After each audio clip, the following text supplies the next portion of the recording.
I am Zone. This is Gamers Oasis. Let's get into it. Okay, this is going to be Zenopus Tower Part 4. We're going to be going over a few things, talking about the module in the back of Holmes Edition. This is set in Holmes Edition. I am going to have to venture into AD&D First Edition for a second to find a creature. Let me get into that just a little bit more. Excuse me. Okay, so they went to room J, which has a giant spider, and this was the spider I was using for that. It's not exactly proportioned. We knew this when I played it last week in part 3. It killed a party member. The pull from the community pool was to go tactically retreat, restock as best they could, maybe do some things for some luck, and then venture back into a dungeon with whatever they had, whoever they had, maybe some addition, and try and kill the spire before Alfred gets completely drained and eaten alive. Or not, they're dead, but eaten post-mortem, I guess you could say. And that's kind of where we left off, and that's kind of the plan. And we're going to dive more into that section in a second. But I want to get into the actual size of this creature, because this is going to become important. So when you go through this book, and you're in the monster section, for example, there's nothing in here about giant spiders. There's giant ticks, and there's giants. I'll get to the actual page so you can see it. Okay. So here we have giant rats, giant centipedes, giant ants, but no giant spider, as you can see. There's no giant spider in that. I'm going to move it this way a little bit, move it up a little bit, move it this way a little bit. You can see no giant spiders. So the only information I have is what's inside the sample dungeon under section J. So I went into my AD&D book, this one here, the orange spine with the Jeff Easley artwork in the front, and they have giant spiders. And here's what it says. So it gives different types of spiders. It has giant, huge, large, phase, and water giant spiders, which are interesting because giant spiders and water giant spiders are not the same size. For example, a water giant spider is medium, and a huge is medium, and a large is small, and a phase is considered to be large. However, a giant spider, the one that we have, is actually a giant creature. Now, how do I know that the giant from Holmes Edition is the giant spider from this one? Well, the giant in Holmes Edition is 4+4 hit dice. In the AD&D book, it is 4+4 hit dice. It does 2 to 8 points of damage in the book, and it does 2 to 8 points of damage here. So yes, it has poison. That one has poison. That one doesn't tell you what type of poison it is. This one, it says save or die. So we're going to go with that. If you get hit, you have to make a save. Now this one says that the spider is so potent and so strong that you're at -1 to save. This one here doesn't have that. Now, there are versions of that, like the phase spider, for example, has negatives to its save, if I'm not mistaken. But that's not with this. Okay, so they are an intelligent spider, chaotic evil. So they are an intelligent beast-like creature that enjoys killing things, essentially. So what does it exactly say about giant spiders in the block text? It says these creatures are web builders. They construct their own sticky traps horizontally, vertically, also to entrap any creature which touches the web. Some lurk above in order to drop on their prey. That is exactly how it was described. This creature would attack in the Holmes Edition, was with dropping onto its attack. The traps was not something it listed. I think that I'm not going to do the traps in Holmes because Advanced Dungeon Dragons, non-Advanced Dungeon Dragons, just to be maybe a little pedantic, I guess. Okay. It talks about the kind of strength you need to break out the web. 18 strength does it in a round. 17 strength does it in 2 rounds, and so on. It says webs are quite flammable, and the bite of a giant spider is poisonous. The victim must save versus poison or be killed. A giant spider will flee from an encounter with a superior foe, typically hiding in a secret spot for safety. Okay, so what actually happened in my game? It killed a creature. In this case, it killed Alfred, and then it took it and went back up into the web above it, 35 feet off of the ground. I feel like that's exactly how the spider would act. The party then backed out, they've left, and they've gone back to Port Town to the Green Dragon Inn to decide what they're going to do. Now, from here, there's going to be two parts of this. The first part is going to be a little bit of a luck roll.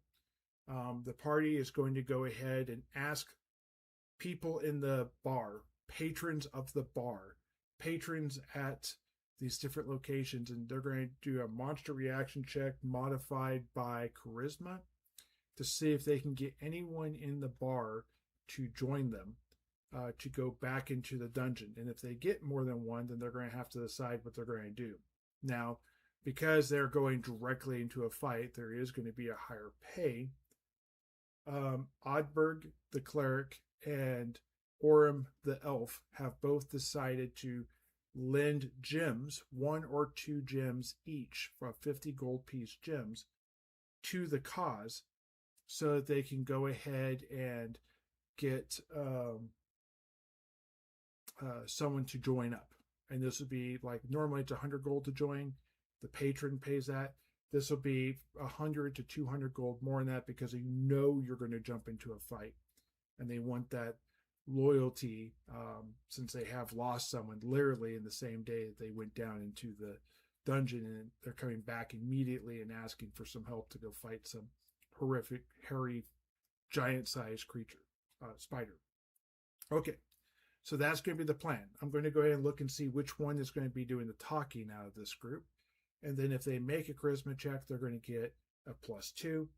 If they roll their charisma, I'm going to say they're going to get a +1, which is small chance, but something.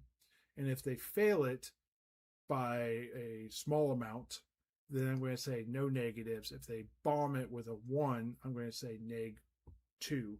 And if they, or it's going to be with a 20. And then if they christen it like perfectly, find the perfect wording, they have a near cry moment, I'm going to say they get +3 in the dice. Then we're going to make that determination on 2d6 on a monster reaction table. Now, no chance of fighting, but if they don't, if they get a bad roll and maybe they have a negative, maybe people are going to be less likely to join them for a little bit from the Green Dragon Inn, because they're always asking for, it's like a millstone just running through people. And it's going to be a little bit of a bummer, but hopefully we'll get some, something good from it. Okay, so we're going to go ahead and go to those dice rolls real quickly. Let me look at who's got the better charisma real quick. So Oddberg has a 10. Orem has a 9. So Hilda, a new person in the group who literally has been with him for like a week, has a 15. Twillard, Chapman, the fighter, has a 14. So, Alfred hasn't been with him very long either. Not that that matters. A couple weeks versus 1 week. So I think we're going to have Hilda do this. A, because she's female, more likely to get some sympathy. And B, because there's 4 or 3 other dudes with her that look like they're capable. No one's second level yet, but they're all fighter types. Most of them are in plate mail. Half are in plate mail. 2 of them, Hilda and Twillard, are both in chain mail with a shield until they get resupplies, which is going to take longer than we have today. There is going to be a resupply section, which I'll get to after this, but that's just buying torches and flasks of oil. I've thought of a thing that would be a decent way to combat this thing over the last couple days, and it doesn't require luck. So we're going to go ahead and do that. Let me switch cameras there real quick. 1 second. All right, you can see the room as it was. I want to look and see if we are live. Should be live. Or I did a lot of talking for nothing, right? Yes, we are live. Let me go ahead and jump to that.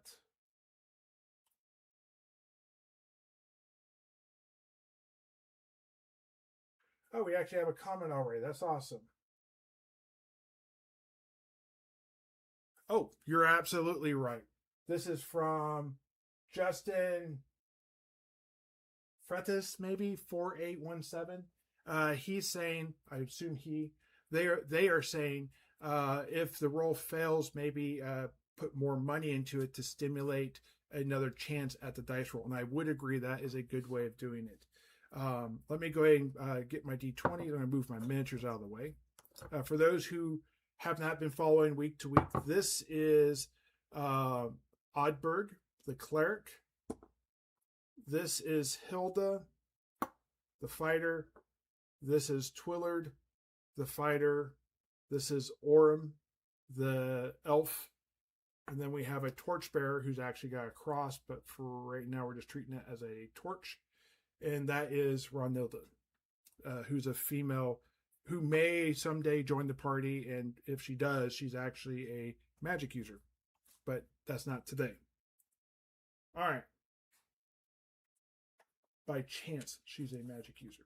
Let me go ahead and get Hilda here.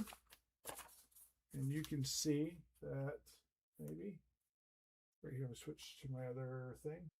So right here, you can see that she is a 15 charisma. Here's for the dice roll. And we rolled a 15. So this is going to get +1 on, I talked about the small chance that that would actually happen. So she's going to get 2d6 at +1 for the reaction trait. So we have an 8 that brings it to a 9. I would say they have their opportunity at this. I'm going to go ahead and get the chart for the green dragon in. It's not had a chance to repopulate. I think this is, let me pick this up real quick here. For the most part, you should be able to see this. On my camera, this is a 3x5 picture, so I can't really tell what you see. But it should be something that we are fine on. Now we have 3 characters that are on there, so if I roll a 1, a 5, or a 7, I'm going to re-roll. I've not had a chance to repopulate this yet. I'll do that after this game session probably. So we have a 3. All right, we have Rumwald, which is very close to another guy we had, who ended up betraying the party. This is a fighter, human fighter. I see the reason why he joined. So he has a starting gold of 60. 60 is not a lot, so he's going to be in a chain shirt. So he could really benefit from this money. And I think this is a good choice. He is, by all natures, a good person, though. So I'm going to have Rumwald Schaefer.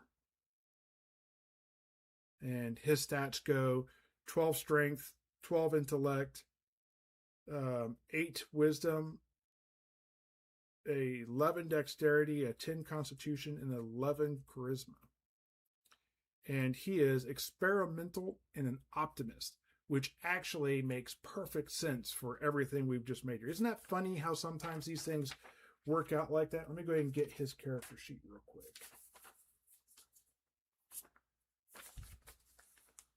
Rumwald Schaefer, right here in the front.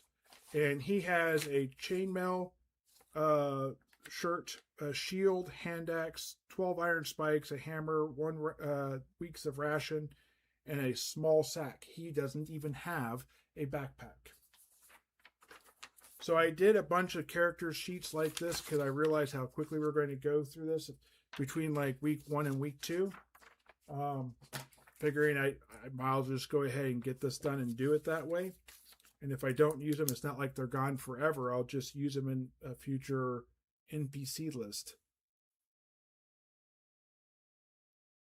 but it ended up working out well for speeding up the gameplay, not having to like actually make that. Now, he is my 11th character in this group. Very nice. Now, the non-luck based stuff we were going to do. Let me switch cameras. Well, actually, I'll just stay right here real quick. So each one of these spaces here is 5 feet. On the map, they draw it in 10 feet spaces. This creature, because he's large, actually takes up a 10-foot area, not a 5-foot area, which would be medium. So he's going to take up 4 spaces when he stands wherever he stands. And they do literally list him as a he. I don't know if they did that because he was an intelligent creature and that just makes a lot of sense, or if sometimes books use he or she as a pronoun or a gender assignment type of thing, so that you're not confusing the female horse with the male horse type of thing for like literary writing and whatnot. Okay, so he is going to take up 4 spaces. Now the plan is, and the way it's described basically by the I'm going to use Oddberg and the Orem, the elf, who are the most experienced out of this, is the plan is to open this door. The spider can't get through unless he really squeezes through that doorway. So it's kind of a safe place for them to stand. And they're going to throw out here, 15 feet away from the wall, flasks of oil and break them. Then they'll stand out here 5 feet off the wall or right against the wall, and they're going to shoot this thing with bows, whatever bows they have. And that's how they're going to go ahead and lure it down or kill it before it gets down. And if it comes down and it's standing over a space that has oil, they're going to then take the torch, which would be from a guy back here, and throw it into that space, causing it to erupt in the fire and do damage to the spider inside that space. And potentially, because it takes up 4 spaces, it could do damage a couple times if the fire connects or if you throw multiple torches out there. So the cleric has brought his oil flasks up to 6, and he bought a bundle of torches, spending 13 gold on that. I need to look and see those who can, if they have ranged weapons, and what are we going to do about it if they can't. So Twillard and Rumwald and Hilda are going to have problems because they were all low-income people. That's why they're wearing chainmail. None of them have bows. Bows start out as a little bit. Let me go ahead and pull my... I made this sheet to help me speed up the making of stuff. I kind of grouped things by what they were. I added a couple things over here in the specialty item, but I also put the gold value next to them. So you come over here to ranged weapons, which are, where are they?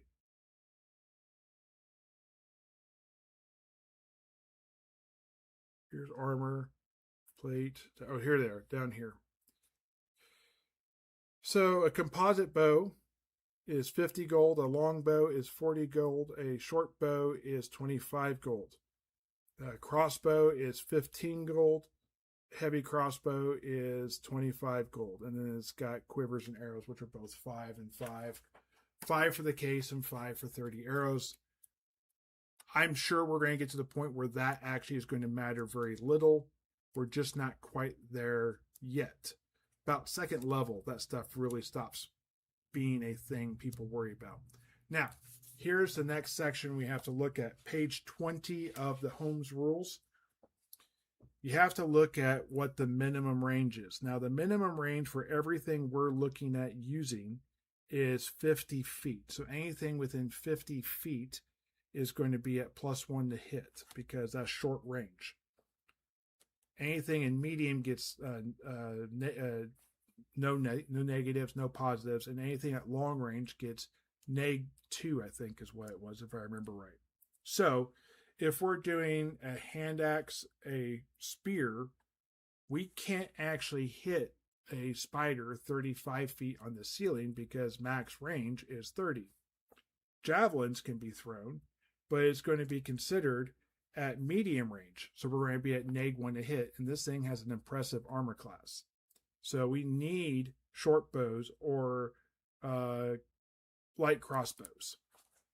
And I'm going to go, since someone else is buying it, I think that they should go ahead and get light crossbows for each one of these characters. And then they're going to also have to get a case in a bolt of arrows. So it's 25 gold per character to be able to equip them with their own case, their own bolts, and their own crossbow. So over here, I'm going to go and write on Hilda crossbow. I'm going to put light.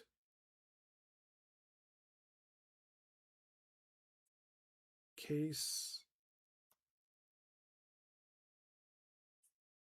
of bolts. And I'm going to put next to it 30. And then I'll keep track of how many bolts I use over here, or how many we don't recover. And we're going to do that for Twillard. And then the brand new person, Rumwald. Sounds like a dwarf name, but it's not. Gets himself a crossbow.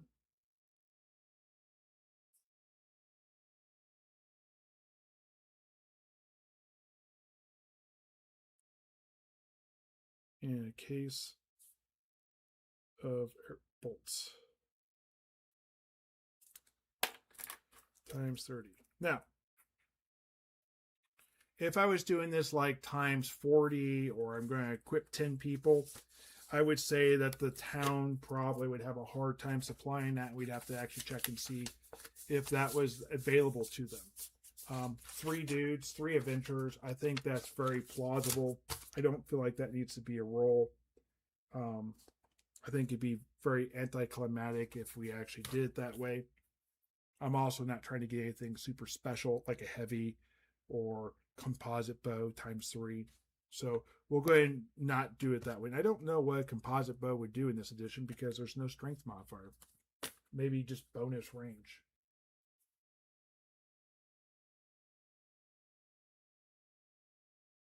Yeah, it just has greater range. Okay. That's not necessarily needed. So we have, I just need to pay for this. So how am I paying for this?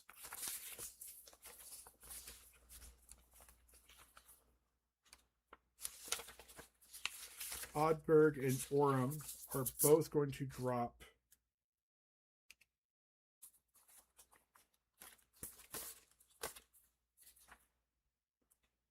money. And I'm going to drop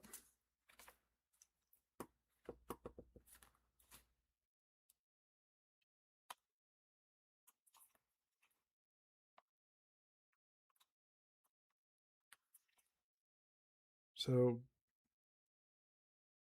Oddberg has paid 100 gold in gem value. And I'm going to do the same thing. I'm going to drop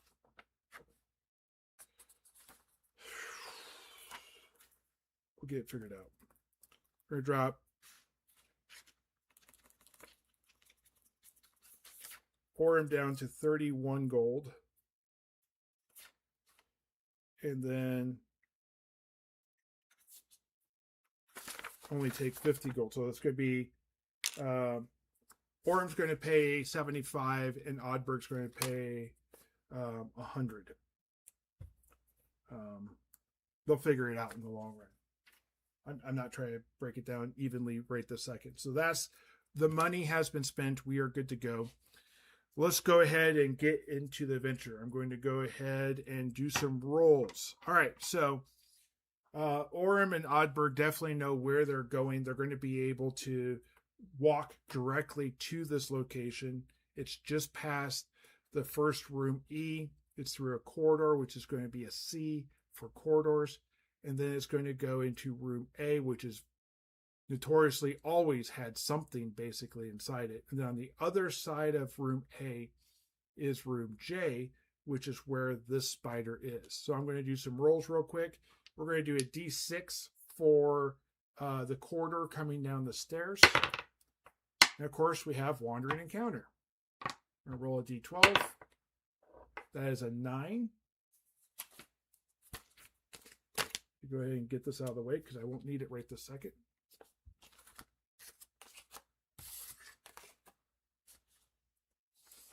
Oh, I need to get a miniature for this too. So Grumwald is a human fighter. That's pretty straightforward.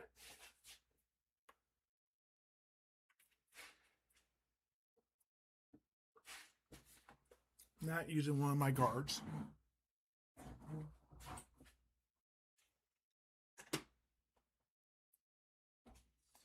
I have the perfect, whatever I said there, the perfect character. I painted this guy up a long time ago. He's a gladiator. He is super cool. When I say I painted up a long time ago, I'm talking like 2001, 2002. So this would be Grimwald. No, Grimwald is the guy who betrayed us. Rumwald is the one, and it's different spelling. Rumwald is Rumwald, and Grimwald is Grimwold. So they're not even like part of the Wald family. They're like maybe cousins, which could be a good story actually. So Rumwald is right there. So now we have our party. Stairs come down. Find stairs. Gotta find stairs. Excuse me here. Here we go.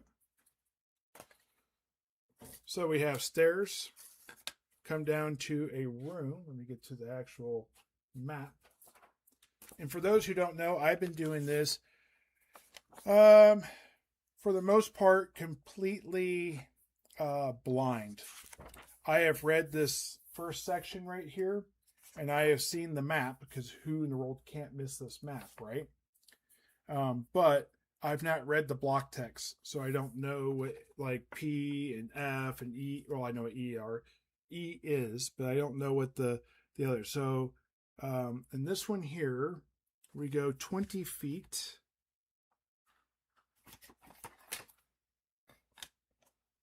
So we have stairs, we have 20 feet, and we have a north-south. I'm just going to put that like that. And then we have another 40 feet. Don't need the spider. That ends in a door. And you can see the door actually in the dice rolling one, but you can't actually see it in this one here. Okay, so I need to go look and see what 9 is. 9 is orcs, a D4 orcs.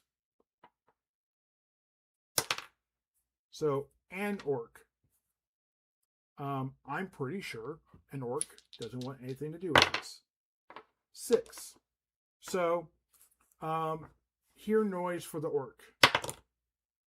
He's going to hear the party coming with that 2. And I think he's going to leave. I'm going to do a counter. I'm going to start out with a D8. Okay?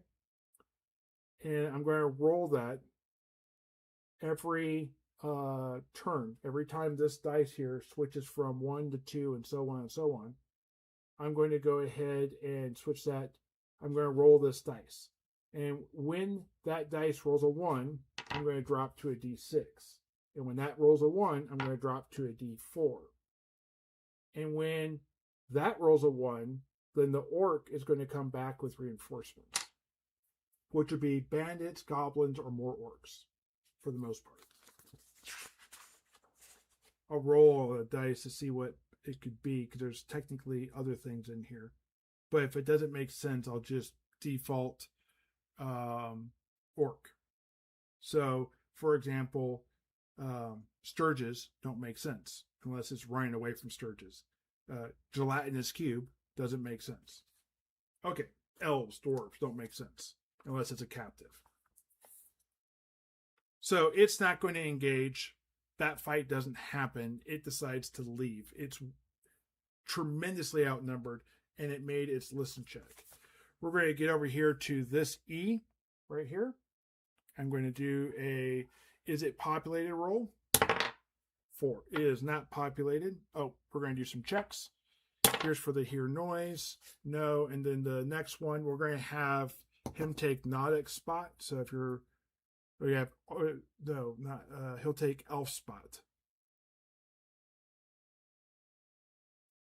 Where's elf?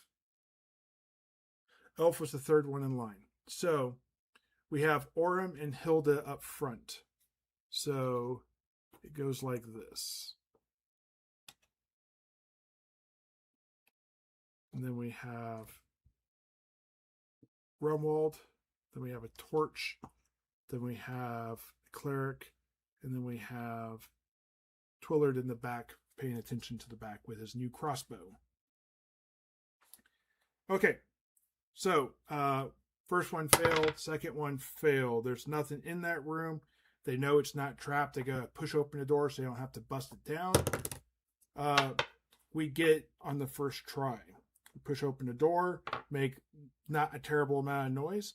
Get to the other side. If you don't know what this room looks like, it is 50 feet by 20 feet. So it would be like this, essentially. Something like that. And then there is, actually, let me do it like this. So we have this, and over here we have this. So this door is open. Party steps in. Torchbearer, cleric, Oddberg, and then the fighter in the back facing the opposite way so that they can see down the way. And then over here we have another door on the other side of this, which is basically outside of view. So I'm just going to slide everything over.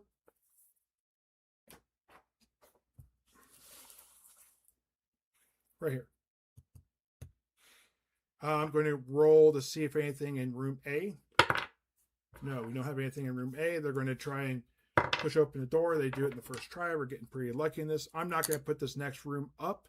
This room is absolutely massive. It is like 10 spaces by 14 spaces or something like that. So 140 feet by like 100 feet. It's an absolutely massive room. On the far west side of the room, there is another doorway like this. And I'm going to basically line it up like that. Now, let me go ahead and explain what's in this room for those who are new and just joining this week. This room was some sort of, I can switch cameras.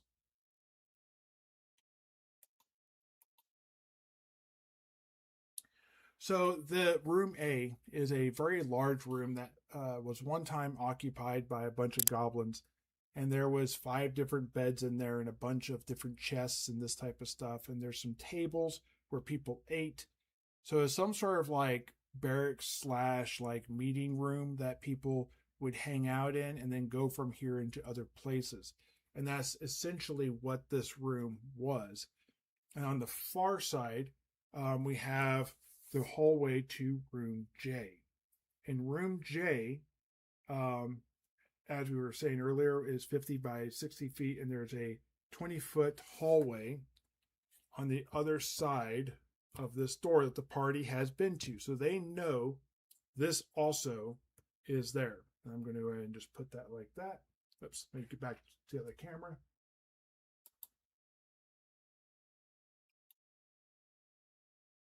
I'm going to slide everything over so you can see it.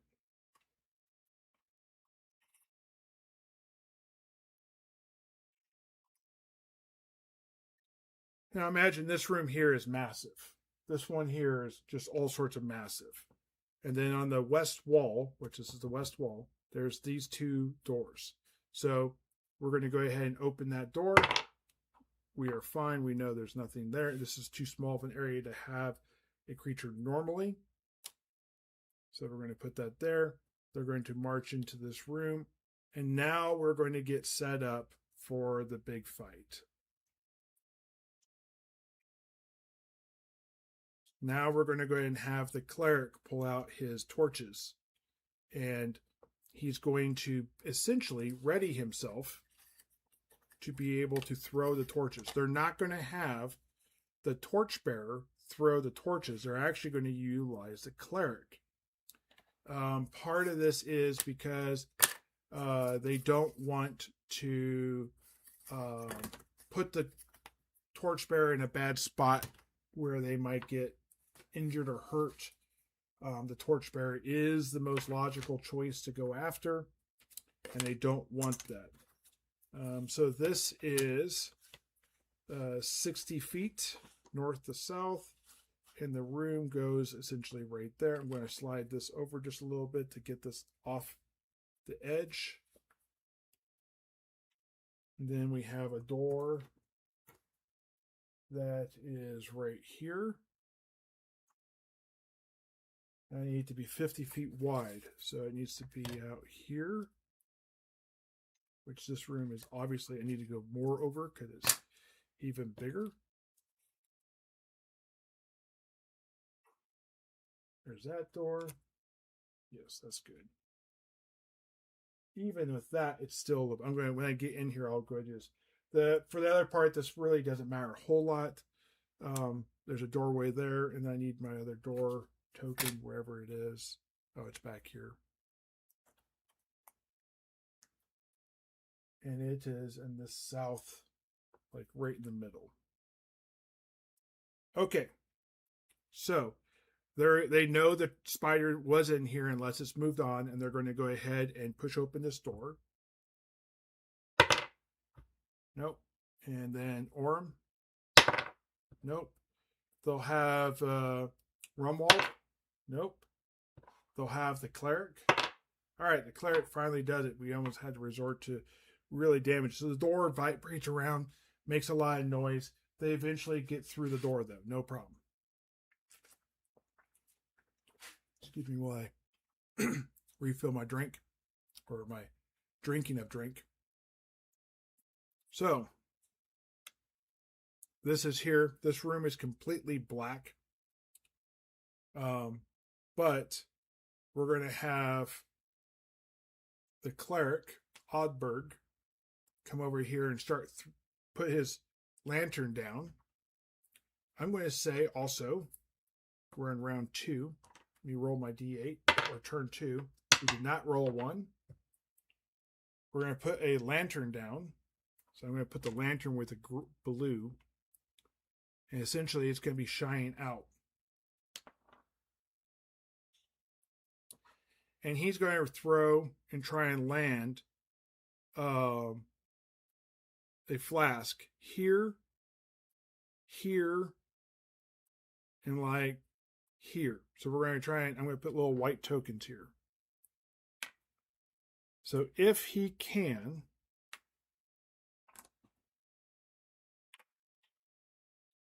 he's just going to try and sprinkle this area with flasks. And I'm going to go ahead and roll 3 to hits. Actually, I'm not going to roll for the flasks. The flask, I'm going to say you're throwing 10 feet. You're aiming for the floor. I'm not going to say you have a chance of missing that. What I will give him, though, is a dexterity check. Maybe he will pass this off if he's got horrible dexterity. Let me take a look for someone else to do. Oddberg has a 9. It's really not a chance of dropping it. You're just doing multiple things at once. Does he do it in a round, or is it like complicated? A 1 is bad. Okay. So he actually made his dexterity check, and he did not roll a 1, most importantly. So he's going to go ahead and throw all that there. Now that that is there, you're going to have the elf who is small. You have Hilda. You have the new guy, Rumwald. And they're going to go like that. And then we have our fourth archer over here, who is Twillard. And we're going to have the torchbearer kind of stand in the back. Now, the cleric, Oddberg, is lighting up a torch so he can toss it over the party into one of those spaces. And they're going to move to allow him to do that once they find out where this spider is going to come down. Now, the problem is light goes out 30 feet and the ceiling is 35 feet. So with a torch in one hand and the bullseye lantern in the other, he's going to go ahead and shine it up into the rafters. Here's for a wisdom check. He rolled a 15. His wisdom is a 14. So he does not find the spider in the first round. He will find the spider. I'm not going to say that's a complete failure. That's just he was not fast to find the spider. Sort of a degree of failure, not an immediate problem. Now, I'm going to see how angry or decisive the spider is. So here's for this. Low means they attack turn 1. High means they potentially have moved on and have left Alfred up there, and the party could just take Alfred back. Or anything in the middle is they're going to wait a turn or decide who they're going to go for. All right, so here's for the dice roll. 7. So they did not. He did not attack this turn. He is up here in the space above us, so you can see the shadow of him basically sitting there. Maybe an occasional leg. Now the torchlight gets on it. These 3 have their bows or crossbows readied. Crossbows are going to take a longer time to reload. Bows are every round. So here's for the firing of that. Oh, we got to see who goes first. So next, round 2, combat round 2, 4, 5, or 6 is party. 1, 2, or 3 is the spider. Why do I say that? Because the party and the spider essentially have similar dexterity. Therefore, it goes down to a dice roll. Instead of rolling against each other, you just do a 4, 5, or 6, in my opinion, for the party, and a 1, 2, or 3 for the bad guys.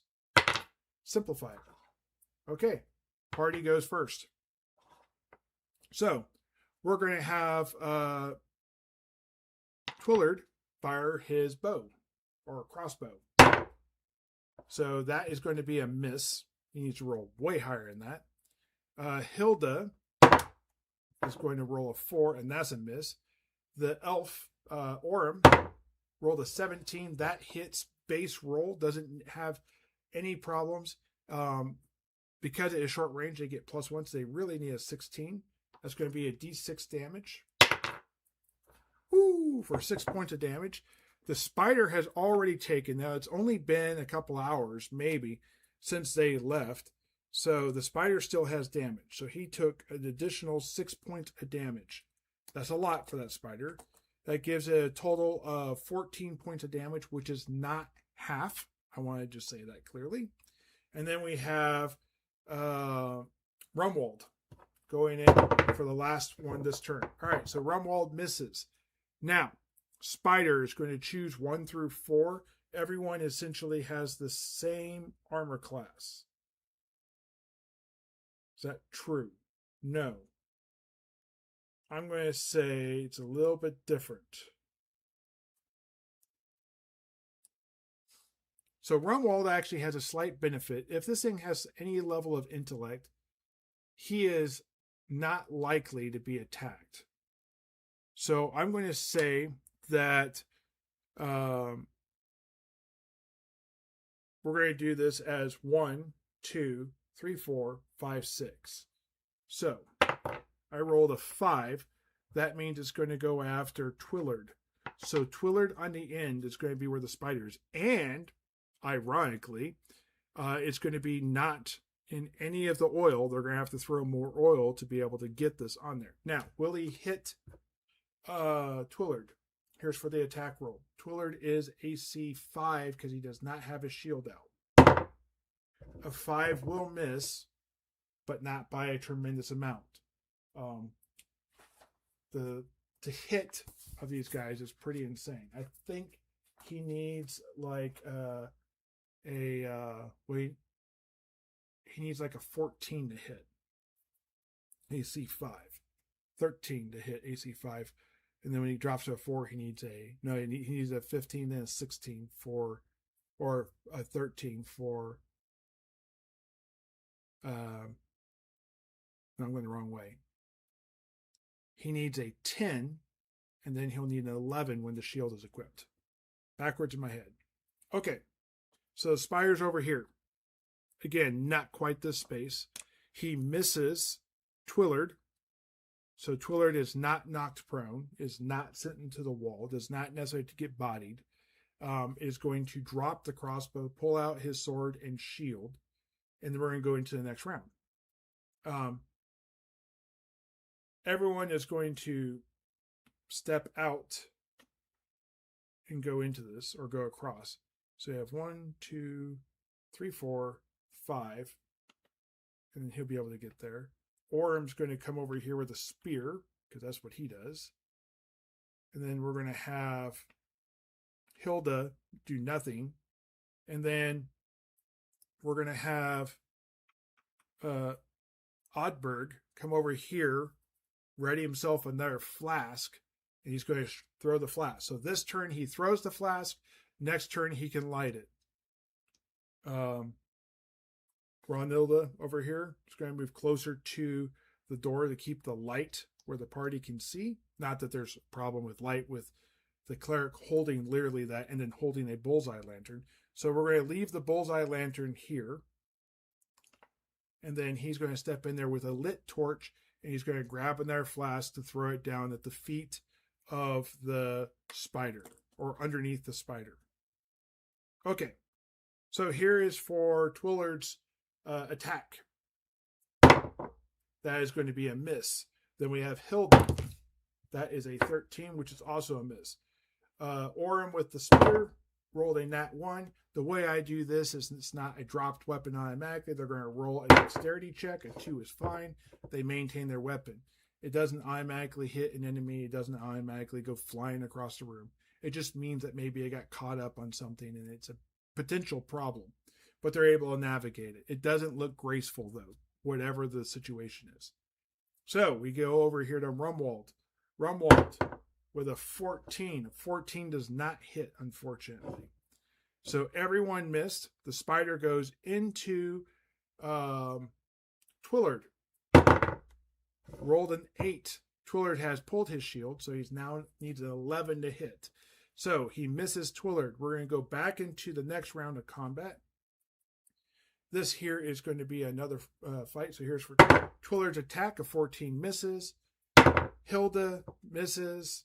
Now we have the cleric has thrown down the oil last turn. I forgot to say that, but he did that. I said that he was going to do it. I just didn't actually do it.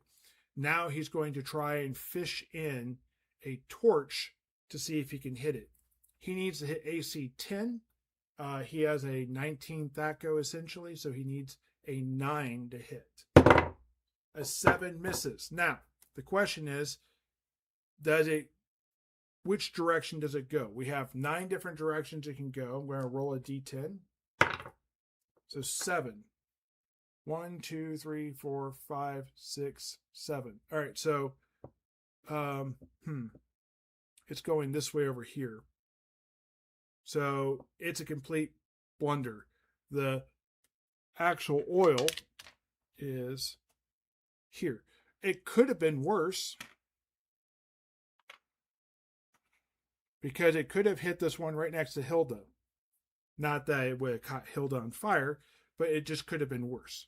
So Orm's going to go ahead and go again. This is an 18 by Orm. That definitely hits. That hits AC 1. Here is for the fight. 4 more points of damage. So this is going to be a total of 18 damage. Been able to take quite a bit. I think he's going to try and get one more kill to maybe flee, if possible. But the problem is these guys all have bows, right? So we're going to have Rumwald. Nat 20. That's big in my game. That is 2 dice of damage. For only 4 points. So the spider is at 22. Next round, we're going to have Hilda come back with a nat 1. We're going to roll a dexterity check. 4 is good. No one's that low. Hilda, for the next person, rolled a 2. He's going to grab the torch from Ronilda, who's going to pick up the bullseye lantern and hand the torch over, because that was kind of in the plan.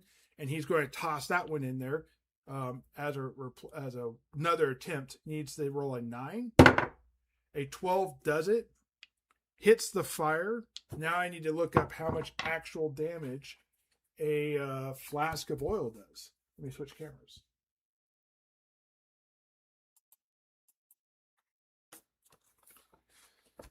Okay.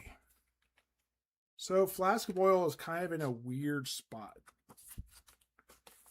I noticed this when I was going through other videos.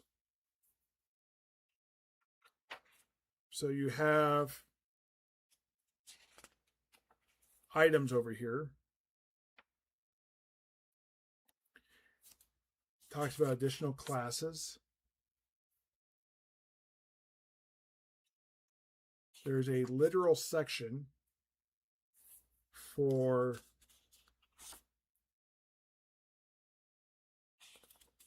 holy water and... Did I go too far already? Oh, here it is. On page 19, you have holy water and fire. So flask of oil can be spread on the floor of a dungeon and ignited. The pool will be 5 feet across, circular, and the flames do 2 8-sided dice of damage to anything caught within the conflagration. If the fire burns out in 1 turn or 10 melee rounds. It doesn't say if, it just says the fire. Okay, so it does 2d8 damage. That is a lot of damage. Great against the monsters. Never want that against the party, right? Here is for the attack. So it does 9 points of damage, which does 31. And let me put that over there so you can see what I'm doing.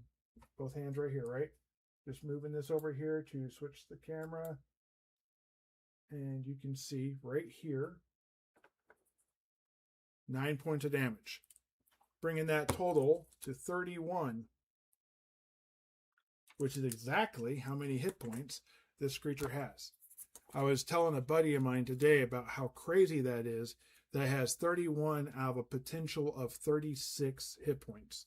They really wanted this guy to be a bad guy. And no one got poisoned. Well, we don't know if Alfred got poisoned. He just died of damage. Couldn't take the hit. He'd already had a little bit of damage prior. Okay. So, that is the fight. Now they're going to go ahead and get Alfred down. So Alfred is going to be able to be extracted down. Probably with grappling hooks and rope. They'll be able to probably get fire up there to help with the process. Alfred will come down. They'll be able to do it. It's just going to take a turn. This is the 3rd turn. We've had combat. We're in the 3rd turn. You know what that means. We have a D6 for wandering monsters. No wandering monsters. Now, technically, we could have wandering monsters just because of the fight. I'm not going to do that, though. Now we also have to roll a d8. We did not get the decretion, the shrinking of that d8 to a d6. So we're doing pretty good. Now,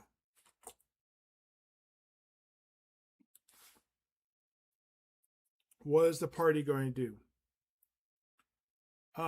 Obviously, this is the first time they've seen some creature like this. There's going to be some inspecting of this creature. I would say probably the one who would do the most inspecting right now would be Rumwald. And the reason why I say Rumwald would do more inspecting is because Rumwald has never seen the spider. So this literally is the first introduction into the spider being there. The other two that probably would be the most interested would be the original two characters that are still in the party. You have Oddberg Schaefer, which is potentially a relation to Rumwald Schaefer. I just now realized that. Orem Bloodfern would be that. And then Hilda and Twillard, I don't think necessarily would be the most likely to look at that. But let's go ahead and look first at, because it's just a spider, it killed their buddy. They're going to pay more attention to the person they knew. So Rumwald's wisdom is an 8. 5. So he's actually going to be able to look the most. I'm going to go ahead and do a sort of a luck roll in the way, I guess a d6 roll, and we'll go ahead and go from there. But let me switch camera real quick.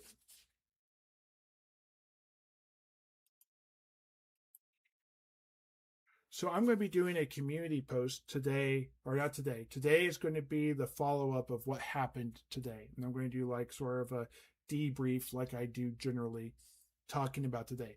But tomorrow, I'm going to be doing a community post asking the question, is Oddberg Schaefer and Rumwald Schaefer, are they related? They have the same last name. And we'll have to go from there and find out whether or not they're related. I'll leave it up to the community. We did have 2 dwarves that were related. We had Logie and Nodic. Nodic passed away, or was killed. Not really passed away, but was killed by a ghoul last week, or in part 3. And Logie was killed in part 1, the first game session, by goblins. They're both dwarf fighters. Okay, so what does Rumwald see? Rumwald sees a dagger stabbed into the side of the spider's carapace that is of a higher quality, an ornate quality. Now, the way this works, at least in my games, in my early Dungeons & Dragons games, is if someone finds something and it's just a mundane item, that this is an item that is sort of up for party loot. If it's an item they can't use, like if the cleric found this, for example, he can't use it, so what does he care about a dagger? But if no one has a need for it, then it can be a gift. It can be all sorts of things like that. But if a person finds it and they want it and they were the one finding it, it's kind of like possession is 9/10 of the rule, unless they have found a lot of stuff and they just happen to always be first. I'm going to take the spider and turn it upside down. So, Rumwald pulls the dagger, sees it's a nice dagger. Everyone's like, awesome, that's a very nice dagger. Now, is he going to try and wield it? Let's give him an intelligence check. Because that is when, if it's cursed, it becomes his, and they can't do anything about it. And if it's magical, he might feel a difference. Rumwald has an intelligence of 12. Let me go ahead and switch cameras so you can see the dice roll.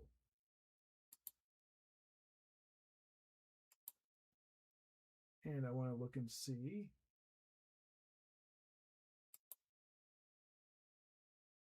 Oh, lots of talk. Very nice bow. Thank you. Again, I appreciate it. Hi, Stephen.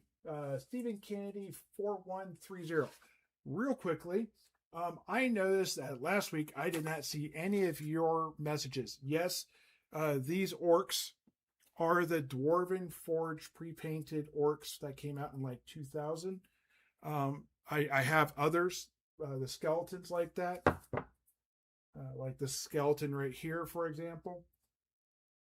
And I have a bunch of the terrain too that also came out with Dwarven Forge when they were trying to get into the pre-painted stuff. And I actually literally have Dwarven Forge stuff. I just don't have enough of it to make a dungeon. It's way too expensive. Back when I bought a box of it, it was $60 a box. It is way more than that now. It's also way cooler than it is back then. All right, so we have a 12 for the check. Here is for that. So he will wield it. It seems to flow very nicely, and he has found himself a replacement weapon unless anyone else has huge qualms. Let me look. Hilda is competitive, so she's going to be like a little bit with that, but she's a helper, so she's not going to be completely outraged by this notion. Twillard, I don't have his thing here. Let me look at what he is. I don't know why I didn't write him down. Twillard is bold and grateful, so he is not going to be that concerned about that. He is good with this going to him as well. The brand new guy getting the brand new weapon. Rumwald is an optimist and experimental, so he is not necessarily, I mean, this completely fits with his personality. He is not going to be against doing this. Oddberg is an idealist, so he follows sort of the dungeon law, shall we say, and he's innovative. And then Orem is not going to be wildly against this either because he's charming and has grit. So no one is like, no. The one that would be no would be Grimwald from before, who was adversarial. I forget what else he was, but one of his traits was being adversarial. So I now have a special dagger. I'm just going to put a little chick next to or whatever for Grimwald. Very cool. What a day for Rumwald.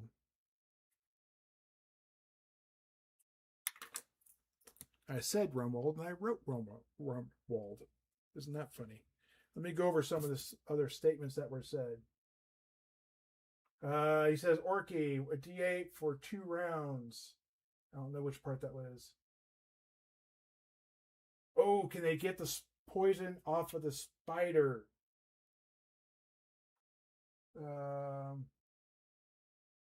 Is this the tower from Saltmarsh? No, this is the tower from the Holmes Edition book that came out in 1977. It's the sample dungeon that was actually in the back of the book. So it starts on page 41 of the 1977 Holmes Edition Dungeons and Dragons.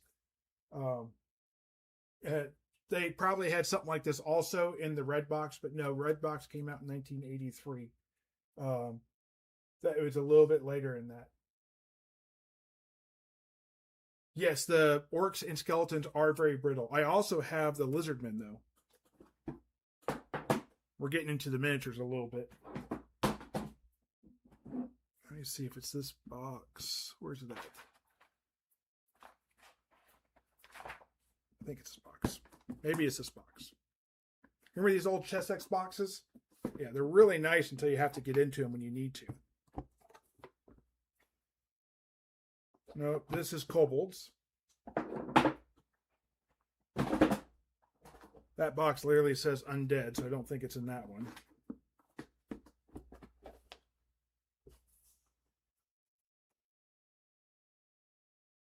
This is goblins. Well, you just have to kind of trust me.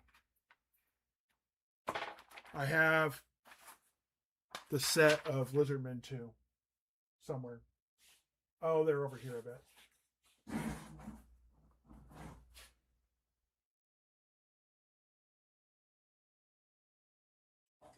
I don't know. I'll show it to you sometime. We'll face Lizardman. I also have over there the Reaper Lizardmen. I've got them painted up real nicely. I'm probably going to try and find more of them through the Bone Reaper, I think it is, and paint them all up to look like each other, to really max out like a tribe, because they're just such cool miniatures, and they're all like these really cool crocodiles. Anyways, so Rumwald has a dagger.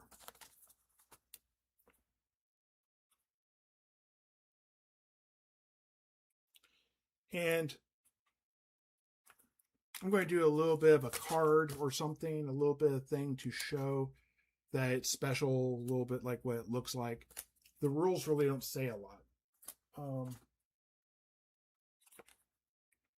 The rules say, I don't know how much of a delay we have here. Oh, I never switched my camera. That's why. So all the things I've been showing you haven't seen. Durr. The rules say this about the dagger.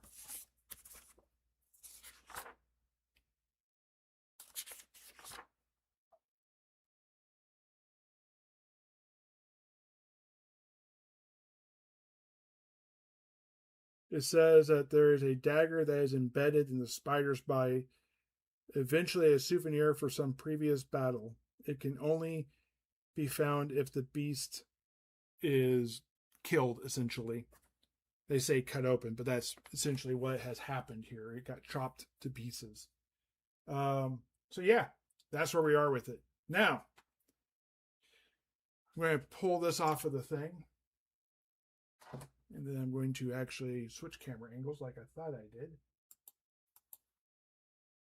And when I was talking about the skeletons, yes, I have the skeletons.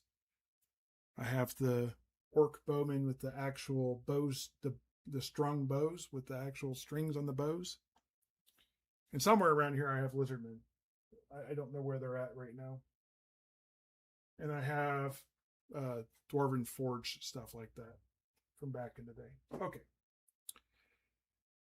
Which direction are we going to go? We came from the west. We have the north. We have the further west. And we have the south. We have no preference. Or are they going to spend time in this room searching? I would say it makes a lot of sense while they prepare Alfred to do that. So I'm going to roll a d6, and anything but a 1, they're going to spend time in here. Some will be searching or listening at doors, and then the rest will be preparing Alfred to leave the dungeon at some point in time. Let me switch cameras real quick. And I'll try and come back and answer more questions as I go. And for sure, before I end the stream completely, I will go back and answer any questions I can on stream.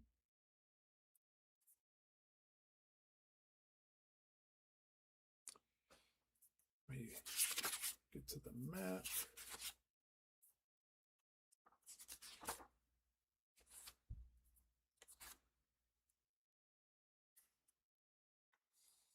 Okay, here's for the d6. We rolled a 6, so we have no problems. We're going to kick this over to a 4. That means d8 roll. Okay, it's going to drop from d8s to a d6 now. When we are rolling, we have to remember that. Here is for the elf is going to be doing the listening checks and the spot checks. They're going to have someone pull guard on each one of these areas because we don't know where people are going to come. Torchbearer is going to step in, and we'll have the cleric take care of Alfred. Here is Alfred's character. He's going to prepare the body to be taken. And the question is, are they going to go back and drop it off in the stairs and go deeper, or are they going to drag the body with them? Alfred did have, I believe, plate mail, so it might be a little bit noisy if they do that. So we'll make that decision in just a second. Here's for listening checks, which we'll done first, and then we'll go. So Orm is an elf, so a 1 or 2. He has no clue. He has no clue. He would know if something is down there. I need to roll a d6. Okay, I need to roll another d6 to know if that's going on with that one. Interesting. And the third d6 is not that interesting. Okay. So, what he can tell is that there's no sound from behind that door. It is either dead, like a dead end, or it is a closed off room that doesn't have any other sounds coming from echoing down the hallways that you might occasionally hear, and that type of thing. So I'm going to say that we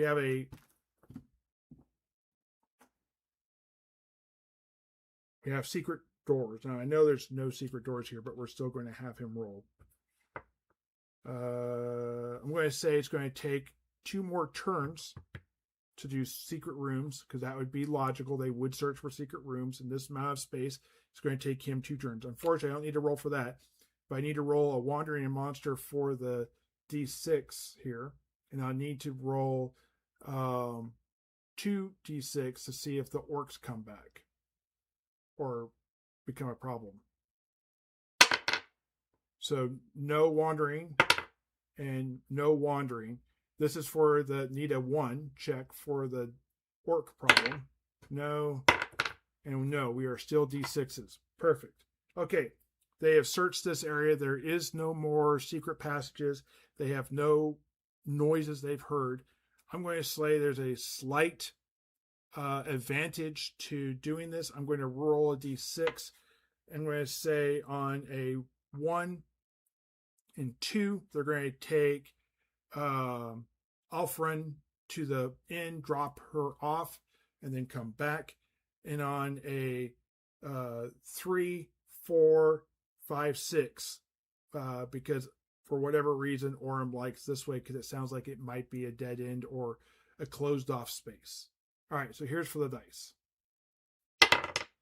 So 6, we are going to go here.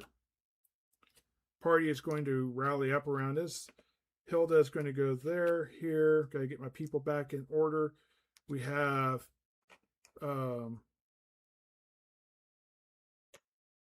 this is my order. I'm going to leave those like that for right now. And I'm just going to slide it this way. Actually, you know what? I would like to. We just don't have the ability. Don't have the space.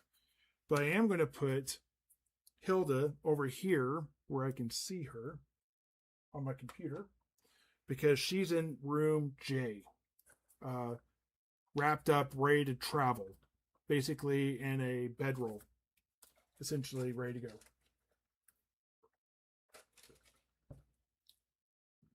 Okay.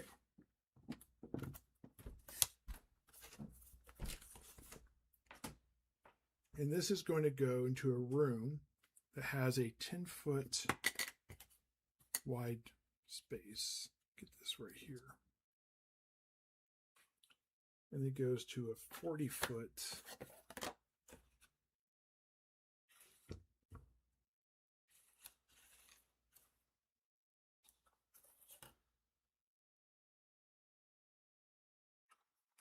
I know I had a second one of these. Maybe I didn't.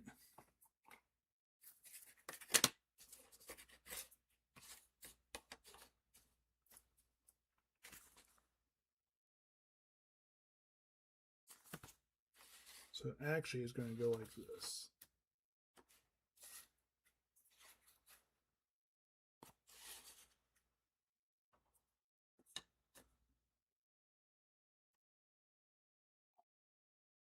Here is for the check to see about opening the door or re-listening. We'll have Orem do this.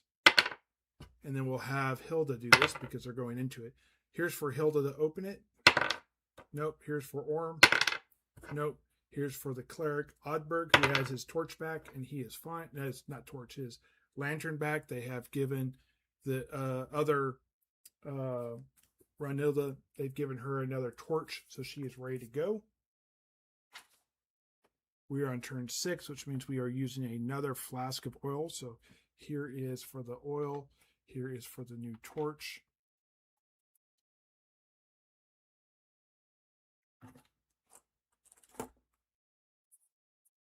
Oil. T for torch. Okay. And then they're going to push open the door and go in.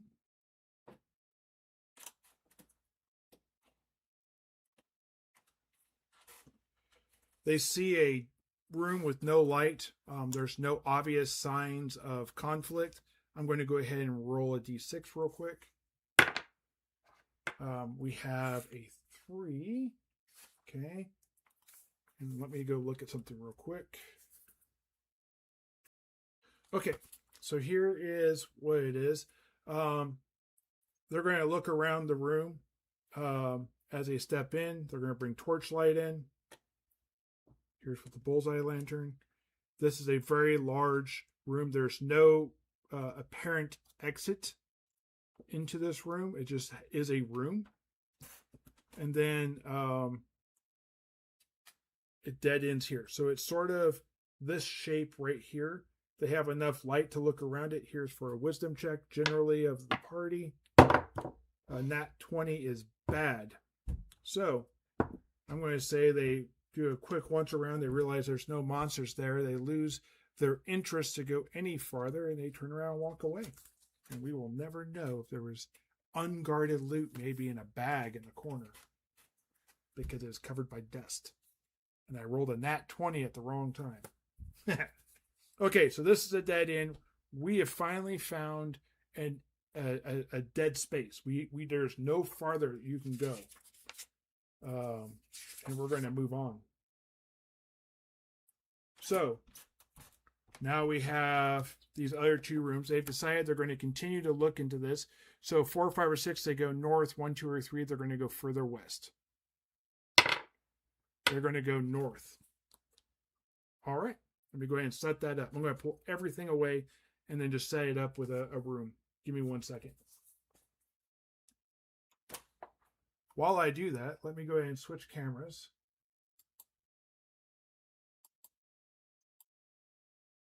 And go to the chat, and I'll answer chat as I go.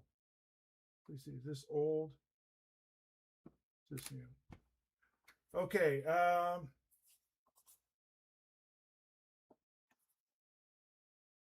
yes, cutting up creatures is how you got loot back then. That is a funny way.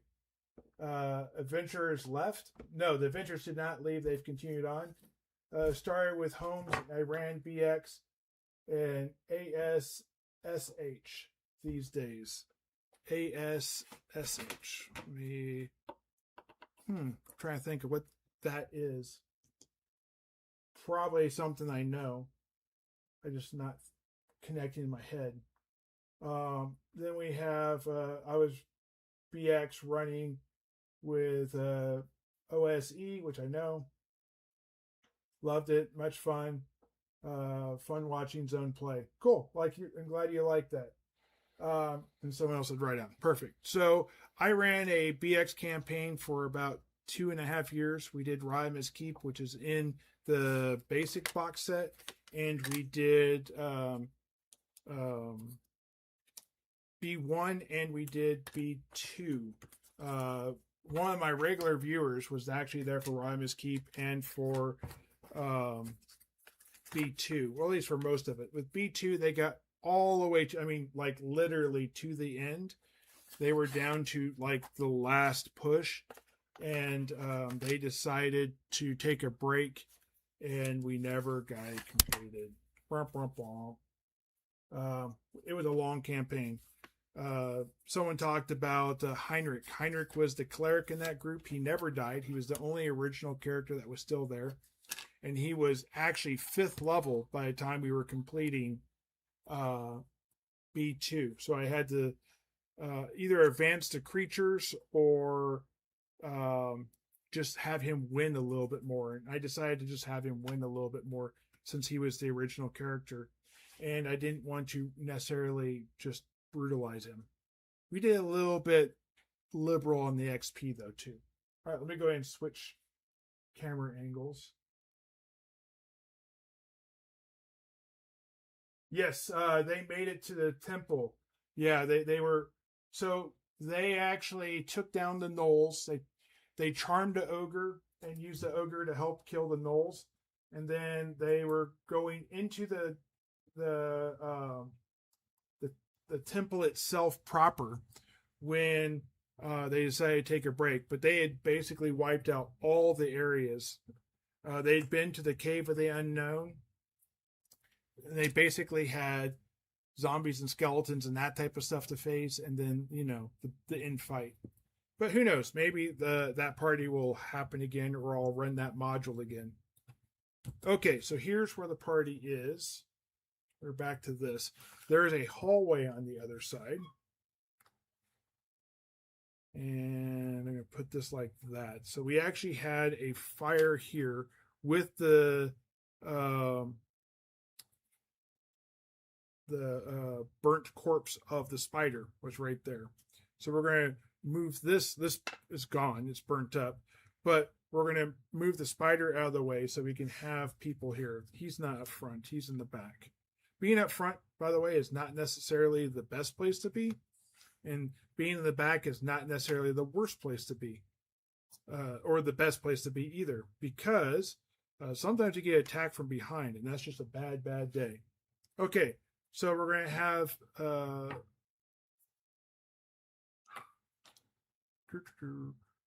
have Hilda and Orem do a listen check here again. Here's for Orem. If there was something there, which I'll roll now, he would hear it. And here's for Hilda. Hilda would not, because Hilda is a human and they only do it on a 1 in 6 chance. Let me roll to see if there's anything over here. It is a big enough hallway that there could be something there. So here's for that. A 2 does not have a wandering encounter. I'm going to roll the second one. No. And the third one. No. So none of... No, actually, that is. Yes, that is. Okay, so this hallway is fairly long. 1, 2, 3, 4, 5, 6, 7, 8.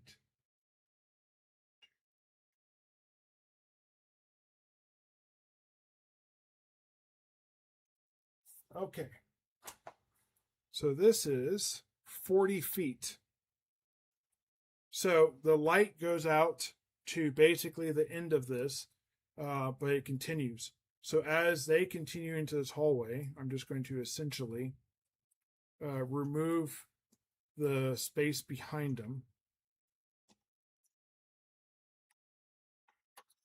Remove this door because it's not needed. So this is 40 feet.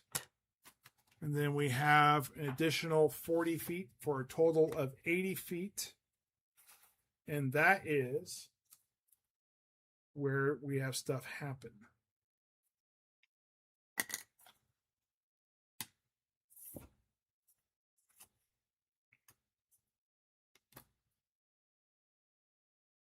So it goes this way for 30 feet.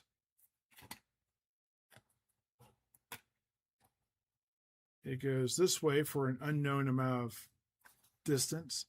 And it continues this way. We have a 4-way intersection up here. So I'm going to go ahead and move these guys forward. Pull this back. I'm going to throw that over there because I don't need it.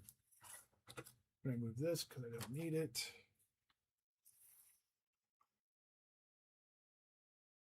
So here again is 80 feet from that doorway behind us. They're coming up to this crossway here. We have torches, lantern, and this goes 50 feet that way. So it's actually like that. And this has a door here.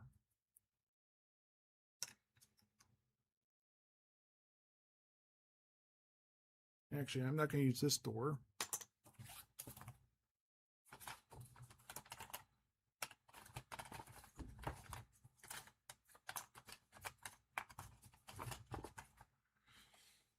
I'm going to use this door.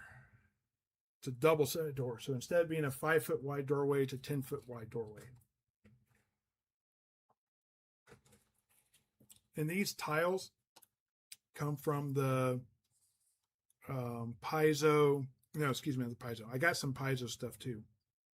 But this was 4th edition Essentials that came out right in that time period, just after 2008 or whatever. I think that's right.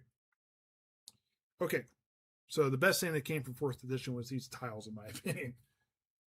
Whole different story. Anyways, let me get into this. We did roll for a trap.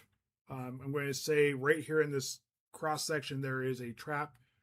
I'm going to roll for the severity of that trap. Roll a d6 for severity. Actually, let's do a luck roll. So a 20 is good. This means it's just an inconvenience, no death potential for the party per se. These guys do not get a fine trap, but they are moving cautiously. They are doing things, looking for traps. They have 10-foot poles. Let me look to make sure Hilda or Orem have a 10-foot pole, if either one of them do. So they are doing things. Orem does not. And he is charming and gritful, so he's not necessarily the most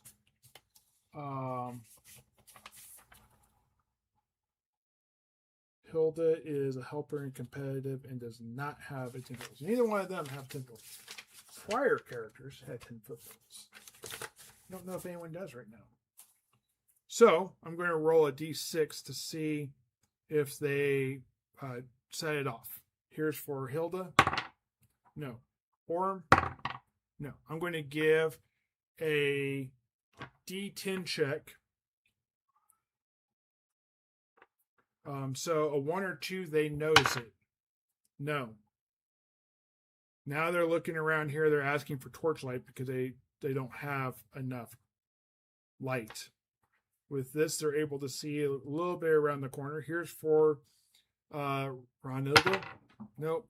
Here's for Rumwald. Rumwald is going to set off the trap, but will he see it first? No. Again, 1 or 2. So Rumwald's going to step on a piece of cord that was on the floor and he didn't really see it, and it's going to catch his toe and pull taut. And there's around here on the near this doorway over here, the cord is attached, and as it drags towards him, there's a bunch of bells that make this clanging sound. I'm going to see what's in behind this door because I don't know. I'm going to switch cameras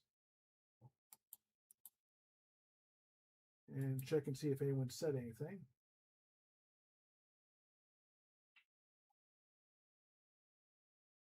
Yeah, start back up again someday. Yeah, second rake. Uh-oh, yeah. Let me look at what N says. They're going to be heading towards room N. This room is big. Okay, so I'm going to say there's a counterweight. And the door opens. So it makes this clanging sound and the door opens at the same time. The door opens into a room that is massive, that is completely dark with the light source they have. There is no light source coming from that hallway. And now they have to make a decision. If anything's inside there, they're going to have to decide what they're going to do because for sure it would see them. It would start to act. All right, let me go ahead and switch back to my thing so I can switch my camera.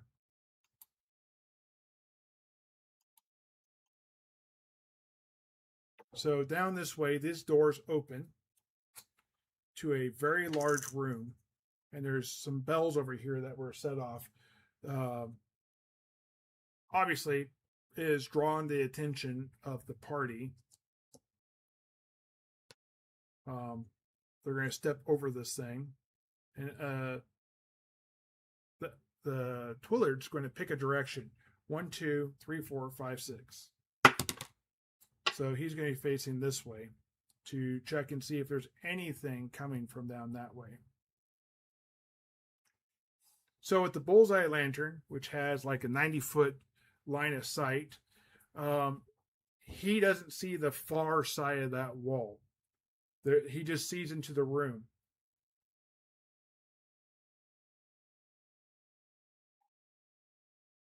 Okay, so nothing comes from this.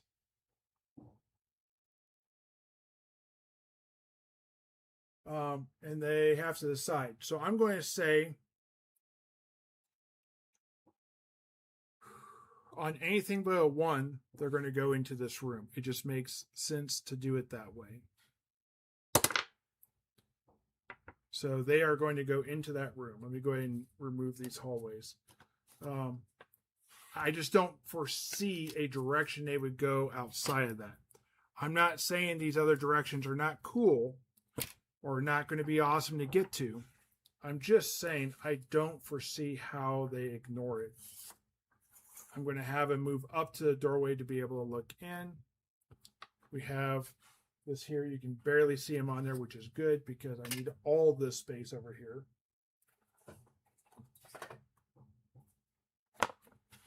I'm going to put this down here, 70 feet wide. So I need this.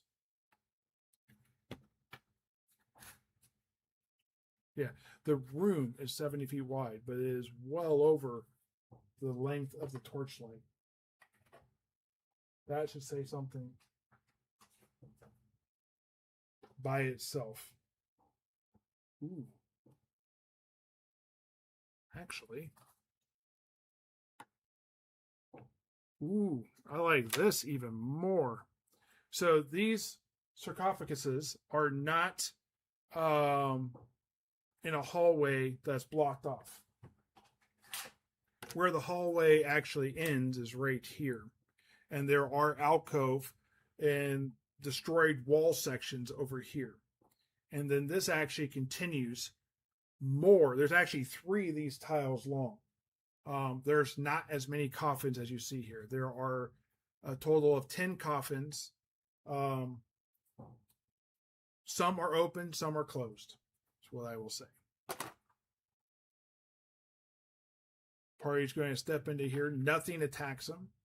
You roll percentile to make sure that's a correct statement. I know, percentile, weird, right? Why would you roll percentile to see if something attacks someone? That's odd.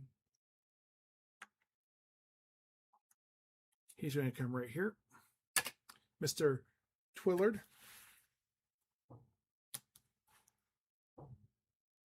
Okay, so they're going to go over here, and I'm going to say in this section of the room, we're going to have a total of 4 coffins, sarcophagi. And here is for how many are open.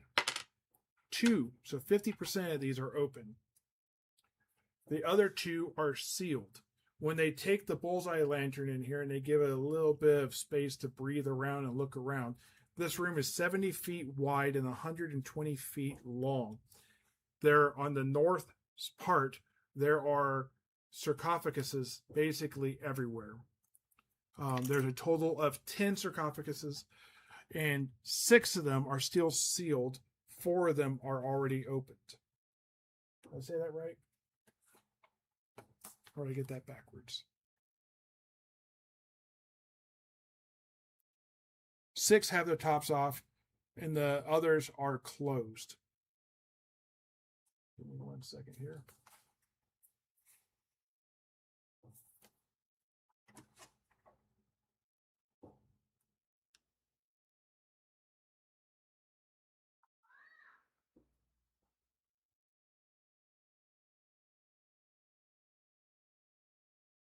Give me 1 second, I gotta mute my mic real quick.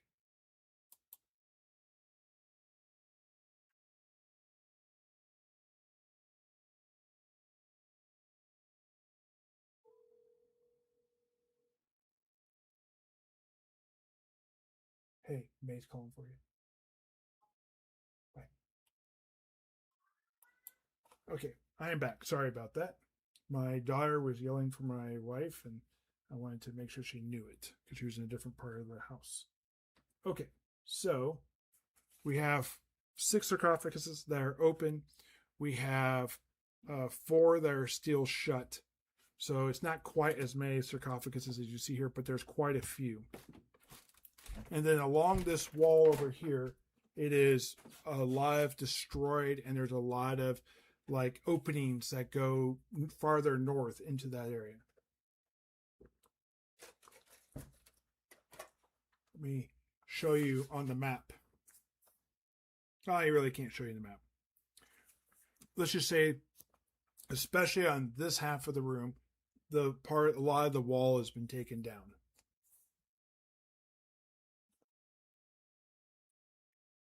Okay, so that's what we have. Party does not see any enemies walking around. Everything is dead. They have run into undead in the past. So they're wary. They've actually run into undead twice. Once they ran into ghouls, and once they ran into skeletons. So they are definitely aware of the potential of these things. The sarcophaguses that are sealed with a stone top, requiring more people to open it. So it's not going to be something that's super easy to do. If they choose to, they can go and look in the 6 empty or opened ones and decide what they want to do. Let me go ahead and read this again real quick, make sure I'm not missing something.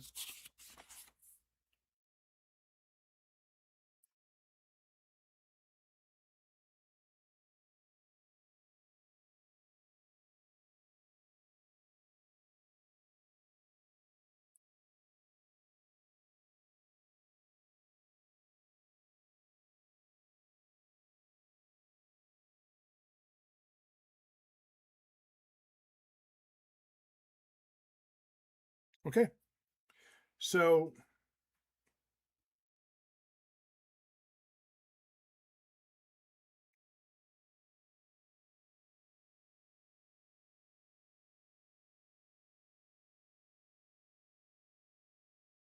no, I've read that.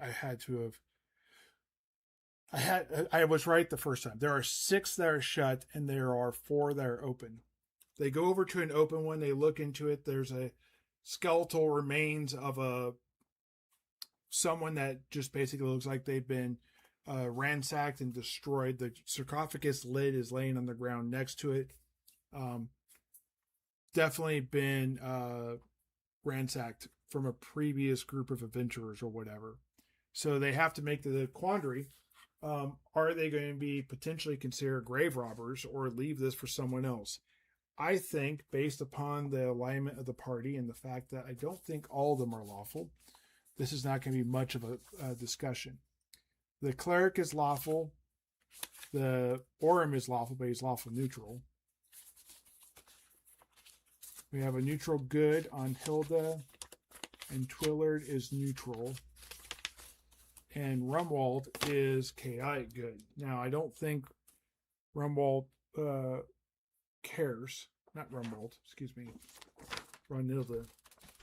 Ronilda would care. She is lawful good. Okay.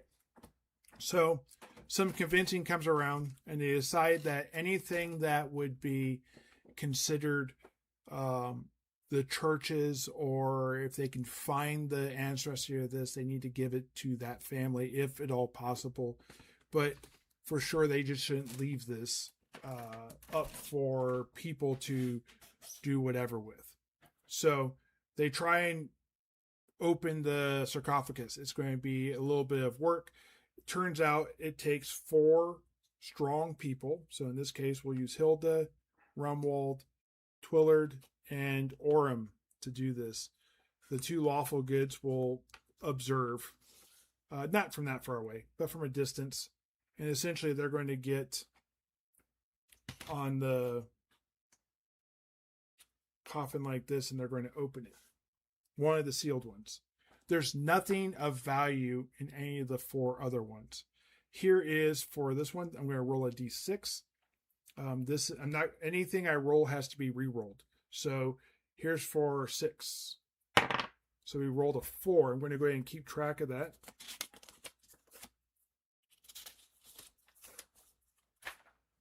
Right here. We rolled a 4.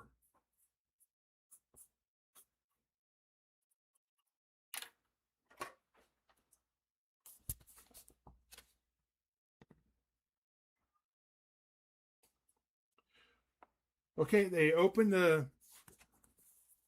I'm going to switch cameras.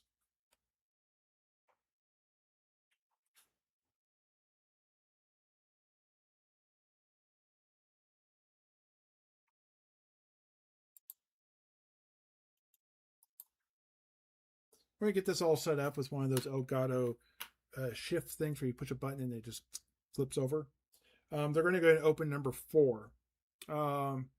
In this one here, it says that there's a skeletal form who is wearing a predominant piece of jewelry around the neck, and that all their other clothes are basically rotten. The skeleton looks to be very old and not connected in any way. It doesn't animate, stand up, and do anything. It's just a dead body. The cleric will come over and offer some comforting words. We'll apologize essentially for the disturbance. We'll collect the bones and put it inside a bag. We have several bags, small bags, and then they will try and find a way to dispose of the body properly, and then find if there's anything they can do with this jewelry, or if it just becomes something the party now has.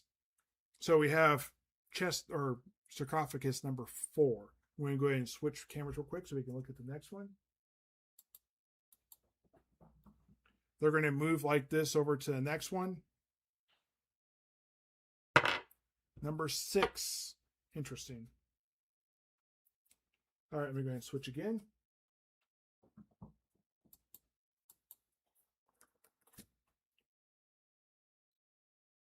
Okay, they pull the sarcophagus lid on this one. They set it down on the ground like they did in the number 4. A skeletal form in chainmail is holding a sword that is inside a scabbard still.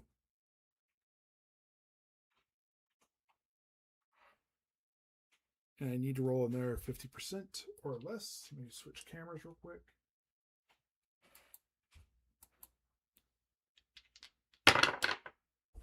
$36. Okay.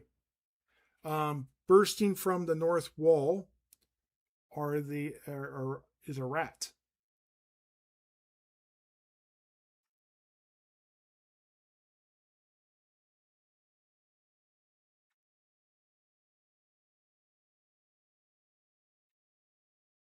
It is a giant rat. I'm going to go ahead and see what its reaction is. 7. It is neutral. It's not going to mess with the party. It's just going to run away and create space and look at the party like it's trying to figure out what they're doing. Okay, so 4 people have pulled this open and are looking at this. Again, the skeletal form does not look like it's connected sinew or anything. It doesn't stand up and fight them. So we're going to roll to see if any one of these who can use it is going to do anything with this weapon. So we have a D4. I would say we're going to do a D6. And Orem is going to be a 5 or 6. And then we'll just re-roll once. So 2 is going to be Hilda. 3 is going to be... No, actually, better yet. Let's do a D4. And Rumwald doesn't get a roll. He's got his weapon. So everyone else gets a roll. And Orem will be a 3 or 4. I think that's the best way to go. And that is a 4. Okay, so Orem is going to thank everyone for helping him in this part, and is going to go ahead and grasp the scabbard and the sword, free the hand of it carefully, do a prayer to the Lord of Light, which the God of Light is one of mine, not just from Game of Thrones. I've had God of Light for many decades. Anyways, so he's going to go ahead and grab that, and he will pull the sword and see if it is cursed or what he thinks. And with that, there's like almost like this surge of like, this is a nice weapon. And he's going to look at it, and it's remarkably clean and clear, like not damaged. And now I'm going to go ahead and write sword on Orem's sheet with a little next to it. And Orem's probably going to stop using a spear as much. Now, if he never uses a spear again, you know it's cursed, right?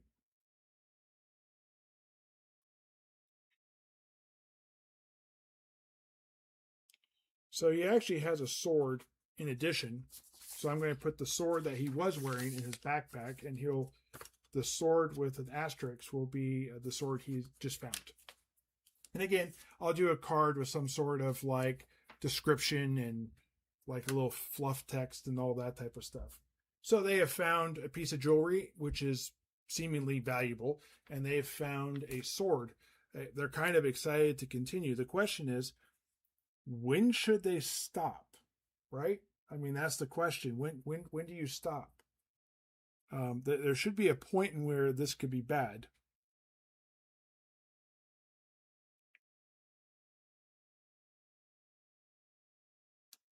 Okay, so here's for the next one. Do they continue? Anything but a 1, they continue. So they were going to continue. Let me roll to see which one they get. I'm going to say it's cocked. 6 is already rolled. 2. They pull this one down. Let me write this down.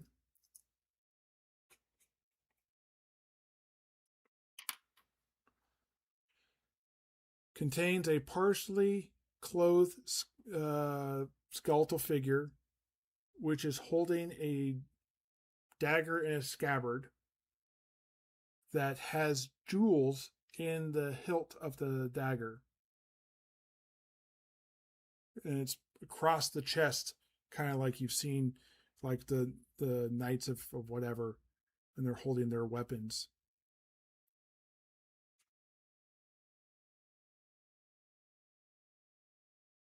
Interesting. Okay. So now we have 2. I'm going to say odd, even. Odd is going to be Twillard. Even is going to be Hilda. Hilda is going to look at Twillard, and Twillard's going to give her the nod, and she'll reach down and grab the dagger as if she wants to grab the scabbard and the dagger itself. And as she does, the skeletal hands fall away like they have in these other situations. It's very standard. Nothing abnormal about that at all. However, as she goes to pull the dagger from the hilt, the dagger itself flashes and disappears. And then, will she see it? Yeah, I would say she's got a 6. That definitely is a spot. She sees it appear next to her, and it seems to be like moving at her in an aggressive manner. And it attacks and misses. They are now fighting a dagger that is flying through the sky, through the air. She's going to let out and exclaim of, whoa, whoa, whoa. And then she's going to try and do something with it. And she's going to draw her shield and set down the coffin lid real quick and then pull her own weapon. And these other 3 are going to do that too. So the dagger is going to get 1 more round, potentially, does not draw blood, and is going to continue. And then now it's up to the party. I'm going to say D6, 4, 5, or 6. Okay, the dagger gets to go for the 3rd time. A 2 does not do it. And now I'm going to say 2 people can attack this dagger at a time. So we're going to have Hilda and Twillard. Miss and miss. And the dagger flips around and zips around and seemingly is still attacking Hilda. Here's for the attack again on Hilda. A 13 would hit AC 6. That is not enough to hit Hilda. Hilda is an AC 4. And then here's their attack back. Here's Hilda. Hilda rolled an 11. That would hit AC 8. Let me see what that is needed. No. And here's for Twillard. A 5 will miss. Again, going after Hilda. 3 misses. A 17 from Hilda will be enough to hit. That's AC 2. She slams into the blade. It hits the ground and slides across the floor, remaining motionless. Now, what does she do? First of all, let's give her an intelligence check. What just happened here? 14. Does she have a 14 intelligence? I would say no. Guessing the fact that she is a fighter, she has an 8. She failed it by 6. So I'm going to give this just a straight D6 check. I'm going to say on a 1, 2, 3, she's going to drop the scabbard and want nothing to do with this thing. On a 4 or 5, she's going to put the dagger back in the scabbard. And on a 5 or a 6, she's going to want to leave the room right now. So she's going to want to leave. She is wanting to leave the room. Will she listen to any sort of reason? I'm going to give her a charisma check for like fear. Not that things are truly fearful, but will she be of the mind to listen to what other people have to say? I rolled a 7. She has a high, as I remember. Hilda has a 15. So they're asking for the scabbard to at least put it back in its sheath. She will toss it. Here's a dex check. 8. That's going to be pretty good, even if if she doesn't have an 8, if she has a 7 or whatever, it's still good enough. And then who's got the most boldness of them? There was literally a person with boldness, wasn't there? Twillard was bold. That's right. Twillard will reach down, grab the dagger, put it back in the scabbard, and as he does, he will realize that the dagger settles and remains. Now, let me go and switch cameras real quick.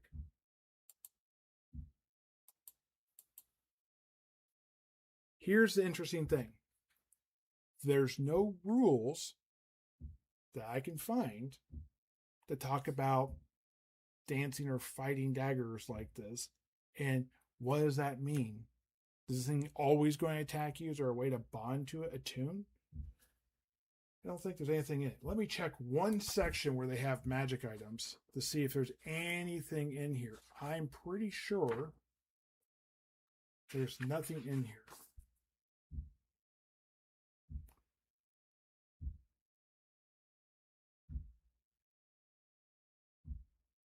Nothing.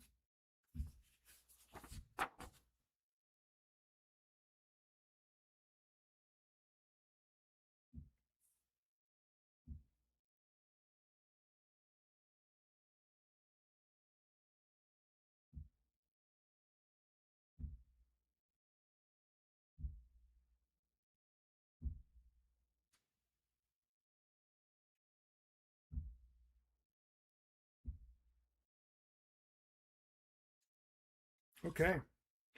So there is nothing in here about that. Like any sort of attunement, whatever. It's going to be basically if you touch the weapon, you use the weapon.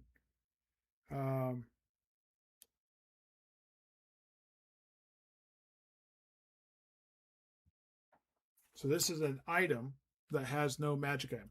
And this is a thing that they did with the giant spiders we talked about earlier. I wish there was in there. Let me look. I have to go upstairs to get the player's handbook. I have the first edition player's handbook, but I need to go look. I don't have that. So for right now, I'm going to say there's no way to control the dagger. It's going to require some sort of attunement or whatever.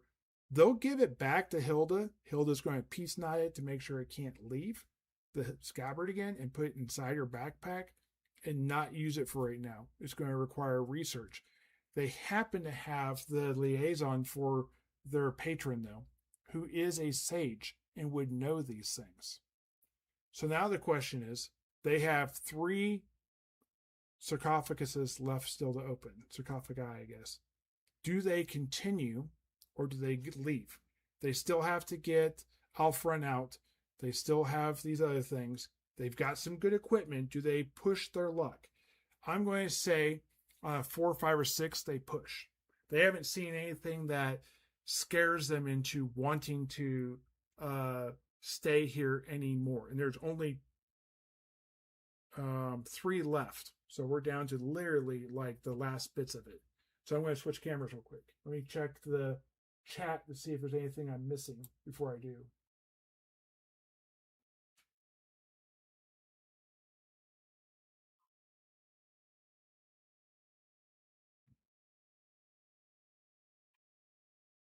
No, the coffins and everything do not come from the Ravenloft. There was a Crypt box set from the 4th edition Essentials where you could get all sorts of cobwebs and that type of stuff from there, which is pretty cool.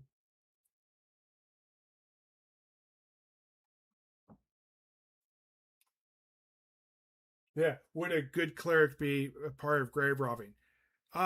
I would say that there's a difference between going into a dungeon that is producing undead and checking that versus going to like the crypt outside of a town and to check that. I think there is a little bit of a difference between those two things, but not a lot.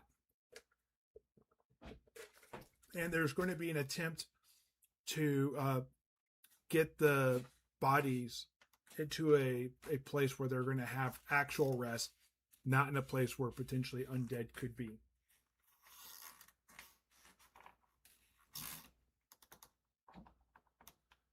All right, Stephen, have a good day. I'm glad you came. Thank you for watching the video. We're going to do this for just a little bit longer and then figure out what we're doing. So we're going to probably finish this room and then we're going to either stop here or leave. All right, so here's for the 4, 5, or 6. They continue. So they are going to leave. That is where we're going to come back, probably. We'll ask that question in the community post. Okay, so we are just going to leave. We have taken on enough risk, and we are ready to go. So let me do a percentile real quick. So we have a 90. Not anything with that. I need to go ahead and roll a d6. Do not get a 1, so we are good. They're going to back out. There's not a lot. I'm going to do one more d6 roll just because they're crossing so many rooms that are empty to see if there's anything there. Also, real quick before we leave this room is got an exit to the east. So there is a room to the east. That's what they know. And we'll go ahead and figure that out later. And of course, there was at least a couple places where a person could potentially push through the dirt where the rat came out, the giant rat, where that could be something to the north side of these coffins. All right, so they're going to go ahead and leave. Here's for one more check as they leave. We are good. We have made, oops, let me switch this out real quick. As you can see, we rolled 2, so we are good. We have made it out. Alfred is now out of the dungeon and will be buried properly.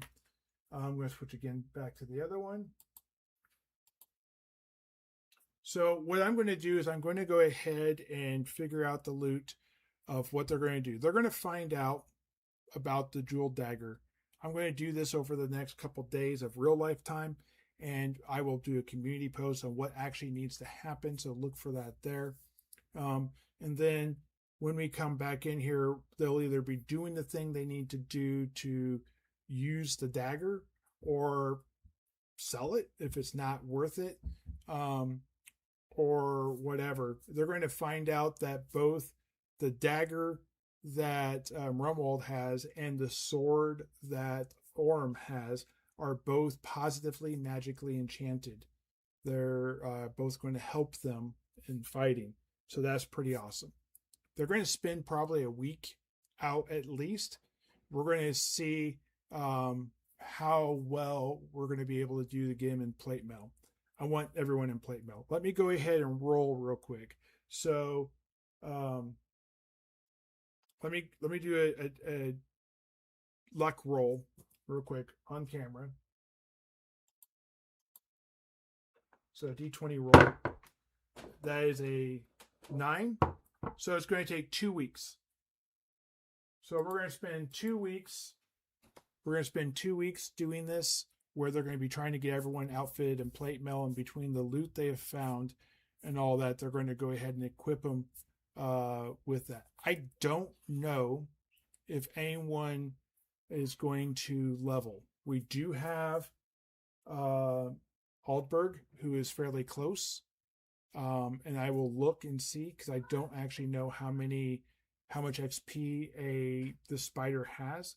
I want to say it's like 250 XP or whatever, because it's a 4+4 hit dice. It'll be 4+1 in that range for XP, and it has more than one special ability. So I think it was like 125 plus 75 for each special ability. The climb the walls, the spider traps, the poison, all those are special abilities at 75 points apiece. That is, what is that? 225 plus 125. So yeah, we're looking at is that 350 experience for the spider. It's a lot of XP for the spider, plus whatever that piece of jewelry is, and we'll get into the rest of that later. They did miss a treasure in that one room. I'm going to do a card, a sticky note type of thing, and I'll put it on my little screen over here. And if they ever go back in there, I will have already got that unguarded treasure on there ready to go. And then at the end of it, I'll reveal what was actually there. So we'll go that way. Okay, guys, so thank you for watching. Let me check and make sure we don't have any late chats.